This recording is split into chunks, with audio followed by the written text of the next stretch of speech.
पानी की मांग को लेकर जो चैनत धरना की कमेटी है वो मुख्यमंत्री जी से मिले और मुख्यमंत्री जी ने जो भाखड़ा पाइपलाइन से जो टी पॉइंट देने से मना कर दिया, ये कानून के खिलाफ है, कुछ इस तरह कहा। और क्या कुछ कहते हैं सुरेश कोथ जी से हम बात करते हैं। हरियाणा प्रदेश के अंदर मुझे लगता है दो सरकारें काम कर रही। हमारे मुख्यमंत्री की ना पार्टी पे पकड़ है, ना सरकार पे पकड़ है, ना प्रशासन पे पकड़ है, वरना यह हाल नहीं होता। बहुत बड़े बड़े अधिकारी टी लगवाने में थे, सरकार के बड़े मुखिया लोग टी लगवाने में थे। यहां तक मैं आपने बताऊं, पुलिस का सबसे बड़ा अधिकारी डीजीपी हरियाणा, सीआईडी चीफ तक के लोग, एसपी हांसी, डीसी हांसी, ये सारे लोग टी लगवाने में थे। टी सरकार ने भेजी थी। और पड़वाड़ में भी डीसी एसपी थे।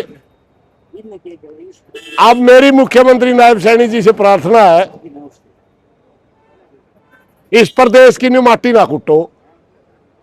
अगर आपके का अफसर नहीं मानते, आप सरकार नहीं चला सकते, क्या समझे आप हम इस घटना को? क्या आपने जानबूझ करके समाज की बेइज्जती करने के लिए दो रंग अपनाए? क्या आपने गांव को आंखें दिखाने के लिए काम करा? पहले सरकारी टी लगाती है, सरकारी टी पड़वाती है। इसलिए मैं इसमें हरियाणा सरकार का मुख्यमंत्री नायब सैनी की फेल नहीं मानता। अब अवैध किस तरह बता रहे सर ये टी ने, क्योंकि घर की बई काका लिखनिया अवैध करता थी। सारे सरकारी पाइप है, सरकार टी लेकर आई। नॉर्मल तो मिलती भी नहीं होगी जी अकड़िया। मन में इतना ज्ञान नहीं, लेकिन मन में ऐसा लागे नहीं मिलनी चाहिए। 36 इंच की टी है या कोई 5, 7 इंच वाली जो टीवल टेवला लिखड़िया प्राइवेट दुकान में मिल जाए। 36 इंच की इस तरह के पाइप या तो ड्रेनेज विभाग इस्तेमाल करता है या पब्लिक हेल्थ इस्तेमाल करता है, दोनों सरकारी विभाग है। आम आदमी के तो बस की बात नहीं है। और जो आदमी टी लेकर आया, सारा का सारा हाइड्रा, जेसीबी, 15-20 मजदूर, किसी ने हाथ नहीं लाया, सरकार की तरफ से आया। जब तक टी 12, 13, 14 घंटे में टी लगी, बच्चा तक न्यू कहीं नहीं आया। यहां हम आंदोलन में सरकार की आंख, नाक, कान सीआईडी सिक्योरिटी के सदस्य होते हैं। एक एसपी दफ्तर का आदमी होता है इधर, एक आईजी ऑफिस का आदमी होता है, एक डीजी ऑफिस का आदमी होता है, एक सीआईडी का आदमी होता है इधर, जो चीफ सीधा मुख्यमंत्री को रिपोर्ट करता है। चारों के चारों हाजिर थे मौके के ऊपर। सरकार की आंख, नाक, कान होते हो। अगर ये अवैध थी, वो मैंने पूछे ये कौन है और मैं उनने पूछे यू कौन है, ये को तरीका थोड़ा है। प्रधान जी, एक समझौता क्या हुआ था उस टाइम में? उस समय समझौता ये हुआ था, 3 मांगे रखी थी गांव में। अगर अकेली टी ला के रोड पार करोगे तो बुजुर्गों का अनशन समाप्त कर दिया जाएगा।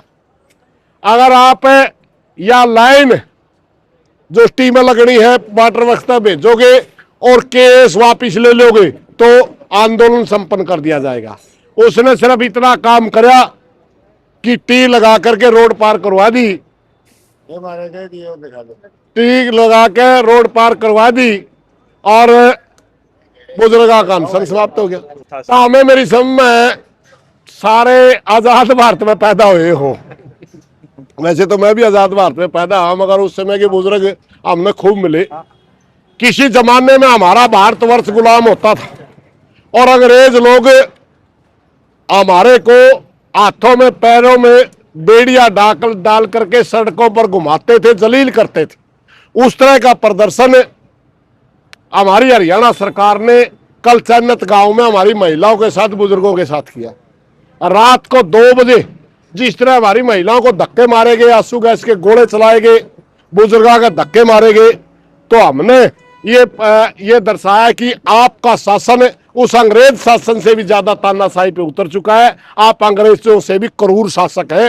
अंग्रेज तो हमारे को जबरदस्ती जकड़ते थे, आपने हमारे को मजबूर कर दिया कि हम खुद बेड़ियों में जकड़ करके आपको दिखाए हाँ हम गुलाम हो चुके। प्रधान जी, आज तीसरी बार सरकार ने मुकदमे दर्ज करे हैं, बड़ी संख्या में करने लग रही, पहले भी हुए लेकिन आज तीसरी बार। फांसी तोड़ दो, पानी मांगा, हाँ बस इस तक के काम।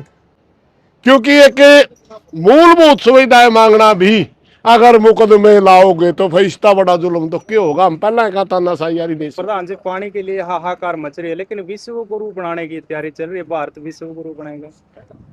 जिस भगवान राम के नाम के ऊपर वोट लेकर ये सत्ता में आए, उस राम मंदिर में भी 200 करोड़ की चोरी कर ली,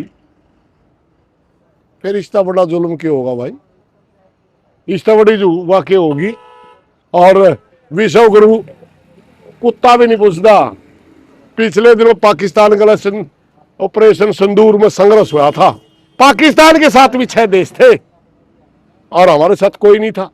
अरे तो अमेरिका का राष्ट्रपति और धोड़ा बांदर दोहरा जड़ में बिठा के हमारे प्रधानमंत्री को किलर बोलता है, किलर कातिल। अब उस पर पूछने आओ वो कौन सी घटना का जिक्र कर रहा है, क्या गोधरा का जिक्र कर रहा है, या हिंदू मुसलमान के दंगों में और जो लोग मरे उनका जिक्र कर रहा है, या हरियाणा प्रदेश के अंदर सैकड़ों आदमी इन्होंने गोलियों का शिकार बना दिए, या उनका जिक्र कर रहा है।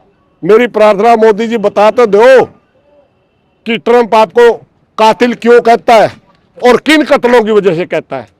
प्रधान जी, कमेटी का कोई आगे फैसला, कोई निर्णय रहा हो? ये देखिए भाई, जनेत बंदड़ेगा लाठी लग गया। अगर ये सवाल कमेटी का बना, आप कमेटी से पूछियो, मैं जनेती हूँ।